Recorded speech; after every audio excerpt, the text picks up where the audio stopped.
Kwa mujibu wa taarifa kutoka kwenye chanzo kikubwa cha soka nchini Senegal kinachofahamika kama Africa Foot, kinadai kwamba Simba wanaonesha nia ya dhati na yenye nguvu ya kuhitaji huduma ya winga wao wa zamani mwenye umri wa miaka 28, raia wa Senegal, Pape Ousmane Sako. Sasa Simba Sports Club sio timu pekee ambayo inahitaji huduma ya Pape Ousmane Sako. Kuna klabu kutoka Misri inaitwa El Guna, nayo pia inahitaji huduma ya Pape Ousmane Sako ambaye yuko kwenye kikosi cha Raja Club Athletic ambayo inaongozwa na mwalimu aliyepita wa Simba Fadlu Rahman David. Sasa situation ya Pape Ousmane Sako kiukweli kabisa msimu huu kwenye kikosi cha Raja Casablanca imekuwa ni ngumu mno chini ya Fadlu David. Amecheza jumla ya dakika 29 tu mpaka hivi sasa. Sasa hii ni wazi kabisa kwamba hajakuwa kwenye mipango ya mwalimu Fadlu Rahman Davids kwa msimu huu. Amekuwa ni mchezaji ambaye haaminiki kabisa kwenye kikosi. Dakika zake zimekuwa za kupimwa sana,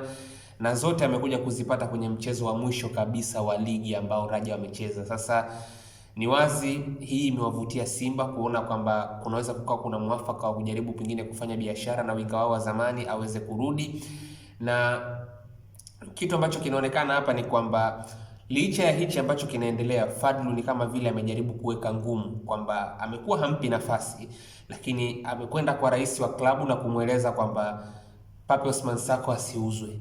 Lakini ukweli ni kwamba mkataba wa Pape Ousmane Sako katika klabu ya Raja Casablanca umebakisha miezi 6, kwa maana ya kwamba utatamatika Juni 2026. Hivyo vilabu ambavyo vinahitaji huduma yake vinaweza kuanza kufungua mazungumzo kuanzia hivi sasa. Kwa hiyo kwa namna hali ilivyo mpaka hivi ninavyozungumza, kuna uwezekano wa mpaka 45% dili la Pape Ousmane Sako kwenda Simba likawa linatimia, na huenda kitu ambacho Simba wakajaribu kukifanya endapo msimamo wa Fadlu utaendelea kuwa ni mgumu kiasi, basi wanaweza wakaomba huduma yake kwa mkopo.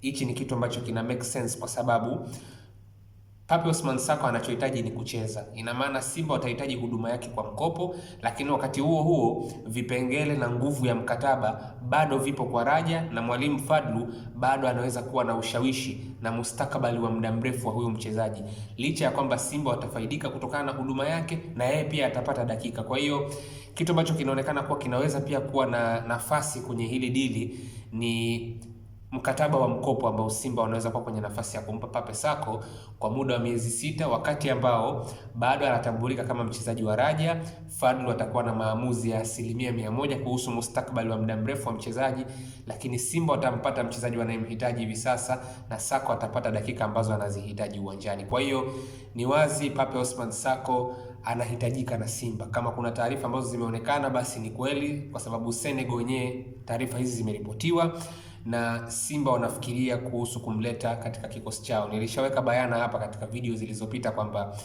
kuna mwafaka mkubwa sana wa Budo nje ya Simba kuelekea kwenye dirisha dogo. Majina kama ya kina Alan Okello yametajwa. Kesi ya Alan Okello nitakuja kuizungumzia kwenye video nyingine, ni kesi ndefu kidogo. Mixon, of course, interest haijakuwa tu kutoka kwa Simba. Kuna vilabu vingine ambavyo vinavutiwa na huduma ya Luis Mixon, lakini katika kujaribu kutizama huku na huku, miongoni mwa majina ambayo pia Simba wameona pengine anaweza kuwa na mwafaka wa kurudi kuja kuchukua nafasi ya Budo, basi ni jina la mtu anayeitwa Pape Ousmane Sako.